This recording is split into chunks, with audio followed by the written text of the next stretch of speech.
کہ اس کے گھر میں کھانے کے لیے جب پہنچا تو نمک زیادہ ہو گیا، اس کو غصہ پڑا ہے کہ بولوں میں، مگر دل میں خیال آیا میں بھی تو رب کی نافرمانیاں کرتا رہتا ہوں، میرا رب بھی تو مجھے معاف کر دے، میں بھی معاف کرتا ہوں۔ اس نے بھی اپنے بچوں کے امی کو کچھ نہیں کہا، کھانا کھا لیا۔ مرنے کے بعد، اس کے انتقال کے بعد کسی نے خواب میں دیکھ کر پوچھا ما فعل اللہ بک، اللہ پاک نے آپ کے ساتھ کیا معاملہ کیا؟ اس نے بتایا کہ مجھ پر اپنے گناہوں کے سبب عذاب بڑھنے ہی والا تھا، تو میرے رب نے مجھے فرمایا کہ میری بندی کو نمک زیادہ ہونے کی وجہ سے تو نے معاف کیا تھا، جا آج میں نے بھی تجھے معاف کر دیا۔ اے پیارے اسلامی بھائیوں، گھر میں بھی خیر خواہی کریں، پڑوسیوں کے ساتھ بھی خیر خواہی کریں، پڑوسیوں کے ساتھ لڑتے ہیں، تھوڑا پانی باہر آ گیا، کچرا باہر آ گیا، پارکنگ کا مسئلہ ہو گیا، پڑوسیوں سے لڑتے ہیں۔ کیسے مسلمان ہیں ہماری کسی سے بنتی نہیں ہے، وجہ ہمارا غصہ ہے۔ تو پیارے اسلامی بھائیوں، صبر سے کام لے۔ آج اس کے گھر کا کچرا آپ کے گھر کے سامنے آیا، کل آپ کے گھر کا کچرا بھی تو باہر آ سکتا ہے۔ آج اس کی گاڑی کی پارکنگ کی وجہ سے آپ کو پرابلم ہوئی، کل آپ کے یہاں کوئی مہمان آئے گا اس کو بھی پرابلم ہو سکتی ہے۔ برداشت کرنا سیکھے۔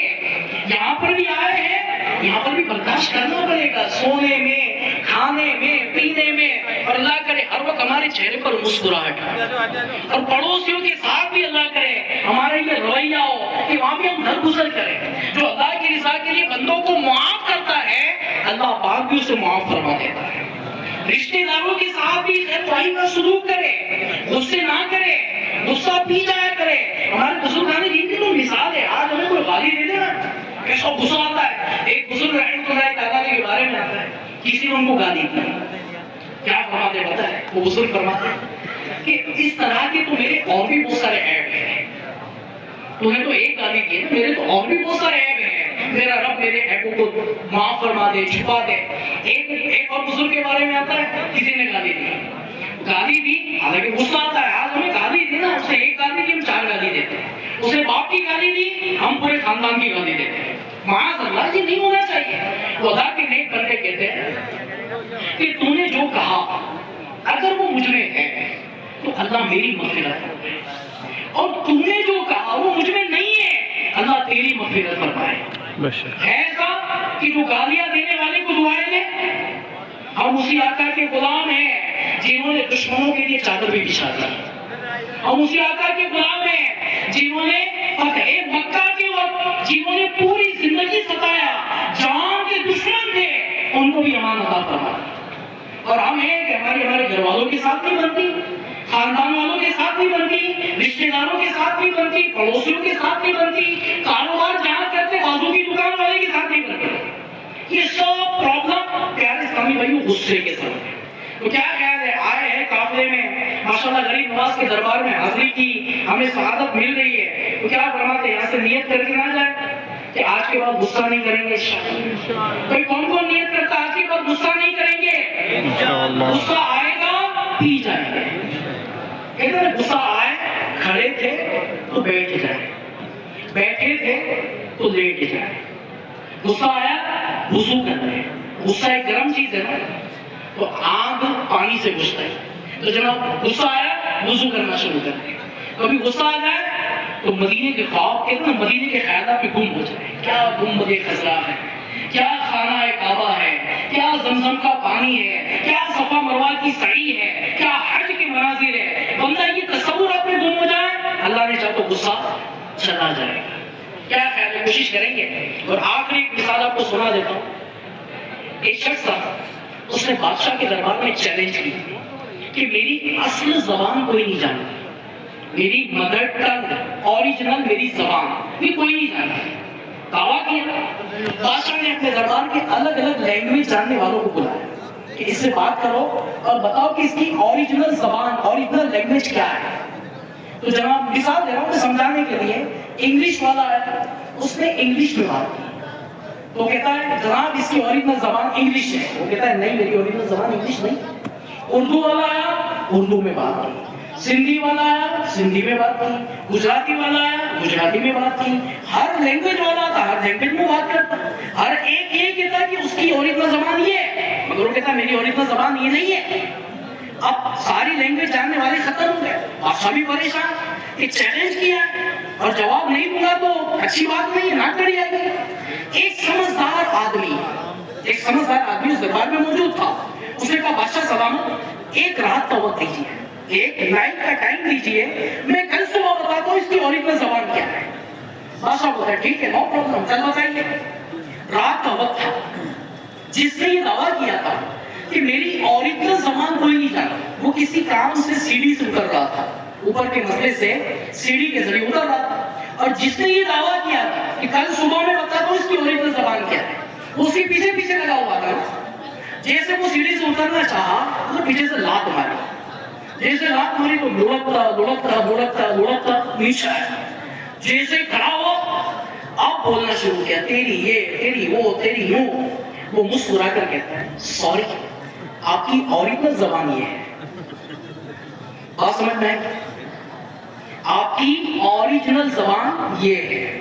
جب غصہ آتا ہے نا تو آدمی کی پہچان ہوتی ہے، آدمی غصہ، ابھی تو میٹھا میٹھا مدینہ لبیک حضور آپ جو فرمائے جان بھی قربان، اور جب غصہ آئے تو کسی کی بات کی بھی نہ سنے، پھر پتا چلتا ہے کہ یہ کتنا اثر والا بندہ ہے، یہ کتنا صبر والا بندہ ہے۔ تو پیارے اسلامی بھائیوں، غصے کے وقت اپنے آپ کو کنٹرول میں رکھنے کی کوشش کیجیے اور چہرے پر مسکراہٹ لائیے، پھر سے ایک بار مسکرا دیجیے، ماشاء اللہ، اضحک اللہ سنن، اللہ پاک آپ کو سدا مسکراتا رکھے۔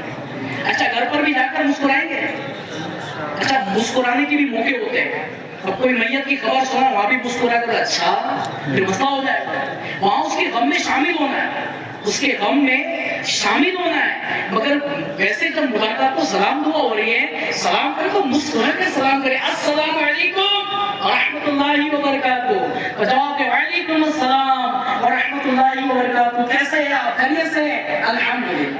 یوں چہرہ مسکراتا رہے گا، انشاءاللہ مدینہ مدینہ ہو جائے گا۔ اللہ پاک آپ کو مجھے عمل کی توفیق دے۔ یہ ماشاءاللہ دعوت اسلامی جو ہے نا، یہ بڑی پیاری تحریک ہے، لیکن دعوت اسلامی کتنی پیاری تحریک ہے کہ غریب نواز کے عرس میں ہم سب کو جمع کر دیا۔ دعوت اسلامی ہم کو قافلوں میں سفر کروا رہا ہے، دعوت اسلامی ہمیں غصے سے بچانے کی کوشش کر رہی ہے، دعوت اسلامی ہمیں مسکراتا رکھنے کی کوشش کر رہی ہے، دعوت اسلامی ہمیں نمازی بنا رہی ہے، دعوت اسلامی ہمیں نفل روزے رکھوا رہی ہے، دعوت اسلامی ہمیں تہجد پڑھوا رہی ہے، دعوت اسلامی ہمیں نمازی بنانے کی کوشش کر رہی ہے، دعوت اسلامی ہمارے بچوں کو حافظ قرآن اور عالم دین بنانے کی کوشش کر رہی ہے، دعوت اسلامی مسجدیں بنا کر ہمیں ثواب کمانے کا موقع دے رہی ہے۔ اے پیارے اسلامی بھائیو، ہم دعوت اسلامی سے وابستہ کیوں نہ ہو جائے؟ صرف عرس میں آنے کی حد تک نہیں، ابھی عرس میں آئے، قافلے میں آئے، ماشاءاللہ دعوت اسلامی کے ساتھ، ایسا نہ ہو کہ یہاں سے جانے کے بعد بھی بندہ دعوت اسلامی کے ساتھ رہ سکتے نہیں رہ سکتے، ایسا تو نہیں ہوگا یہاں سے جانے کے بعد آپ کو ڈھونڈنا پڑے، کہاں گئے وہ حضرت؟ بولے عرس میں آئے تھے۔ بعض ایسے بھی ملتے ہیں، پھر وہ پہچانا، بولے نہیں پچھلے سال نہیں عرس میں آیا تھا میں۔ اچھا تو سال تک گئے کہاں تھے؟ پورا سال گئے؟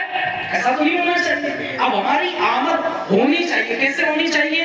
بھائی روزانہ فجر کی نماز میں دعوت اسلامی مسلمانوں کو نماز کے لیے جگا رہی ہے، یہاں سے جانے کے بعد ہمیں انشاءاللہ مسلمانوں کو فجر کی نماز کے لیے جگانا ہے۔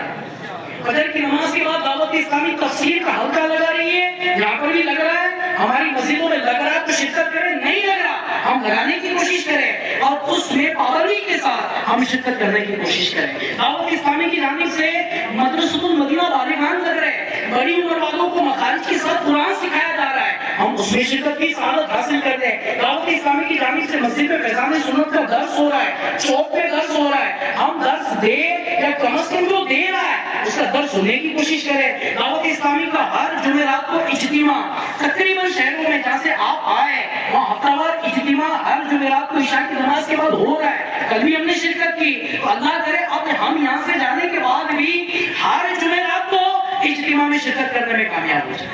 اور دعوت اسلامی کے قافلے میں جیسے یہاں آئے، کیا خیال ہے اس کے بعد بھی قافلہ ہونا چاہیے؟ کب ہونا چاہیے؟ ہر مہینے ہونا چاہیے، ہر مہینے 3 دن دعوت اسلامی کو دے دیجیے۔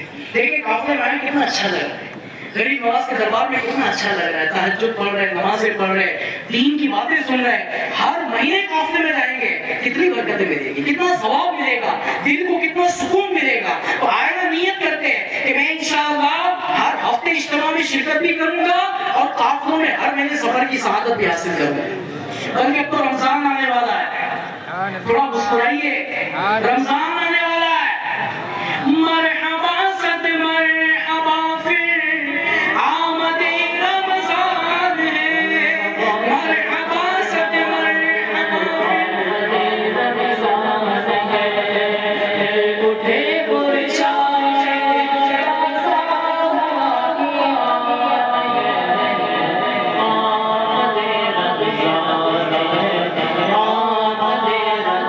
ابھی سے نیت کر دیں کہ انشاءاللہ پورے رمضان کے روزے رکھنے ہیں، انشاءاللہ ایک بھی روزہ نہیں چھوڑیں گے، پوری تراویح ادا کریں گے، انشاءاللہ پورا رمضان قرآن کی تلاوت کریں گے، زکوٰۃ فرض ہے ادا کریں گے، مسلمانوں کی غریبوں کی مدد کریں گے، نیکیاں کرتے ہوئے پورا رمضان گزاریں گے۔